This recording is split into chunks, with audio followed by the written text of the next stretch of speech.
আজ রান্না করব উত্তরবঙ্গের বিখ্যাত আলু ঘাটি। তো এখানে আমি আলু সিদ্ধ করে নিয়েছি এবং মাছে লবণ মাখিয়ে রেখেছি। এখন আমি মাছটাকে পরিষ্কার করে নিব। আর এদিকে আমি মশলা কেটে রেখেছি। এখানে সব ধরনের মশলা আছে। আমি মাছটাকে সুন্দরভাবে পরিষ্কার করে নিচ্ছি এবং আমি এখানে চুলোয় তেল গরম করে নিচ্ছি। তেলের মধ্যে আমি গরম মশলা, জিরা, আস্ত জিরা দিয়েছি।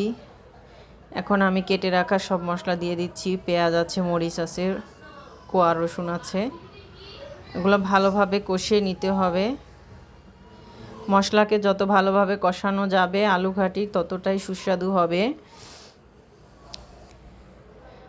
এখানে আমি একটু মরিচের পরিমাণ একটু বেশি নিয়েছি, যেহেতু একটু ঝাল ঝাল রাখবো তাই। তো আমি এখানে আদা রসুন অ্যাড করে দিব এবং স্বাদ মতো লবণ দিয়ে, হলুদ দিয়ে, সব কিছু দিয়ে আমি মশলাটাকে কষিয়ে এখানে মাছ দিয়ে দিব। মাছ কষানো হয়ে গেলে আমি এখানে লবণ অ্যাড করে দিলাম। দেখতে পাচ্ছেন খুব সুন্দরভাবে মশলা কষিয়ে নিয়েছি এবং মাছ দিয়ে দিচ্ছি। মাছগুলোকে ভালোভাবে কষিয়ে নিতে হবে। মাছগুলোকে কষানো হলে আমি এখানে দিয়ে দিব ম্যাশ করে রেখেছি এই যে আলু। এই আলুটাকে পানির সাথে একদম গ্রেভি তৈরি করে নিব। আর বাড়তি কোনো আমি পানি দিব না, ওই আলুর পানিতেই হয়ে যাবে।